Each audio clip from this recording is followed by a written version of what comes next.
Hey, what's up you guys, it's Connor, and today I'm going to be continuing my 2018 reading wrap-up with books 6 through 10. If you guys missed my first one, I will leave that link down below and you can check it out. But now let's talk about the books. The sixth book that I read in 2018 is Barackman by Satsuki Yoshino, I don't know. This one follows this guy who is a famous award-winning calligrapher, and he makes signs for companies and stuff like that. At the beginning of the book, he doesn't do as well in a competition as he thought he should. He ends up punching someone in the face to kind of get away from everything and de-stress and recenter himself. He ends up moving to an island that has a more rural feel. Once he's on the island, he meets this little girl and she starts to remind him about all of the things that make life worth living, stuff like that. This is what some of the artwork looks like, and it's just him going through life, living on this island and trying to spice up his calligraphy a little bit more, but also deal with all of these crazy neighbors that won't leave him alone and keep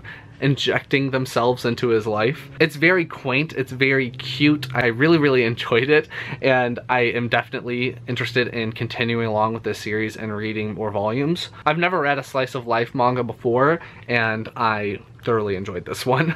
I ended up giving it 4 stars, I believe. I do recommend it. Next, I read Darkstalker, which is a Wings of Fire prequel that is written by Tui T. Sutherland. As you guys know, I absolutely love the Wings of Fire series. It's one of my favorite middle grade series of all time, and this prequel shouldn't be read until after the second arc of the series, so you want to read the first 10-ish books. You could probably read it after book 9, but it definitely should be read later on. It's about this dragon. During the actual series of Wings of Fire, he's like a big legend, and he's the reason why Nightwings are feared as much as they are. Is this dragon was super powerful and created all kinds of chaos when he lived a long time ago. And in here we actually get to see the dragon as he's growing up, and he starts to gain more and more power. We actually follow a dragon named Clearsight, which is Darkstalker's love, I guess. I thought it was really interesting seeing these events through Clearsight's eyes as opposed to Darkstalker's eyes. Clearsight can see the future, and she actually sees the future a lot better than Darkstalker does,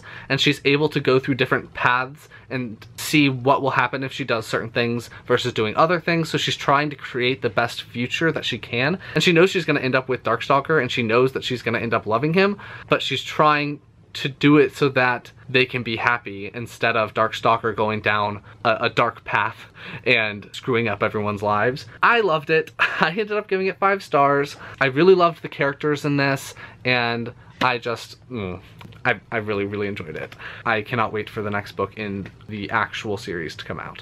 Check out Wings of Fire. After that, I read Shadowcaster by Cinda Williams-Chima. This is the second book in the Shattered Realms series, which is the sequel series to the Seven Realms series. You definitely should start off with the Seven Realms. The first book is called The Demon King. I think that this series continues to be just as good as the first one, if not better. I did a review for this book as well as the first book in the series, and I'll leave those up in the card symbol if you want to check them out. But it's hard to talk about this one without spoiling the first series, so I'm not gonna do it, but I gave this one 4 stars. I didn't love it as much as the first one, but I still really enjoyed it, and I am pumped for the third book that comes out this year. In the first one of the overall world, you follow a princess called Princess Ana Mariana. She is the heir to the throne of the Fells, and they're viewed as witch queens because their line is called the Grey Wolf line, and their throne is the Grey Wolf throne. When the queens see wolves running, it means something bad is gonna happen, and so they have a little bit of foresight into stuff like that.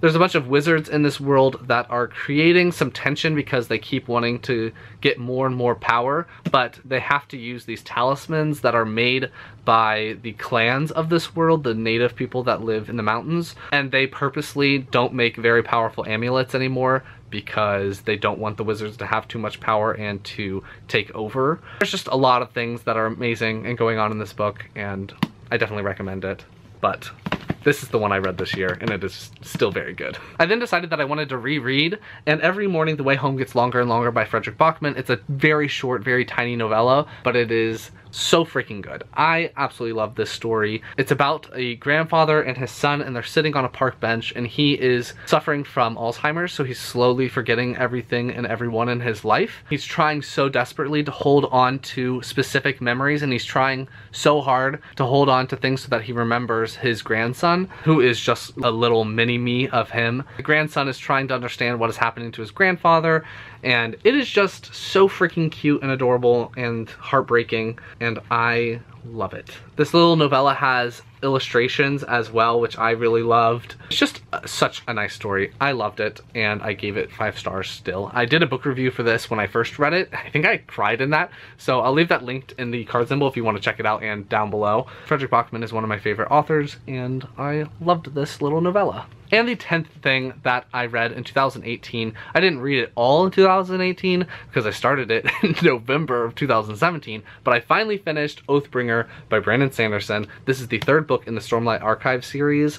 I actually filmed a video review / discussion on this book, and I'll leave that up in the card symbol if you want to check it out. I ended up really enjoying this. I gave it 4 stars because I didn't love the main character that this book focuses in on. If you guys don't know, the Stormlight Archive is set in Brandon Sanderson's Cosmere universe, which is where a lot of his adult fantasy books take place, and they all start to interconnect with each other, especially in the Stormlight Archives books. So I definitely recommend reading a lot of his other books before jumping into the Stormlight Archives books, or you won't understand what is happening. For instance, in this book, there is a ton of crossover from Oathbringer, which is a standalone novel that he wrote. It's actually for free on his website, so if you are wanting to try out some Brandon Sanderson but don't know where to start, it's for free off of his website, and you can just download it and read it. But there's so much crossover in this, and if you haven't read Oathbringer, then it won't be as cool to you because you don't know all of the connections. Anyway, on the planet of Roshar, which is where Stormlight Archives takes place,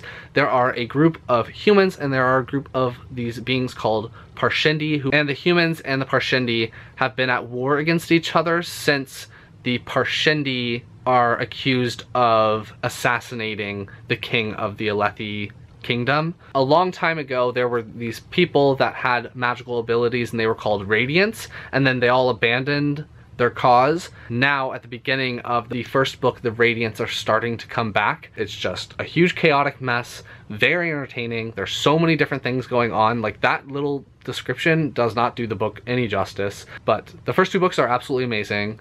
This one, I liked it. It just wasn't as good as those first 2 for me. But yes, 4 stars. So those are the next 5 books that I read in 2018. If you like this video, please give it a big thumbs up and comment down below what you guys have been reading recently. The next few wrap-ups will probably have more of the BookTube SFF nominations in them because I'll have to read them for the live show and to judge them and everything like that. Look forward to that. I hope you guys will join me in reading those. Anything else you want me to know, leave it down below, and I will talk to you guys next time.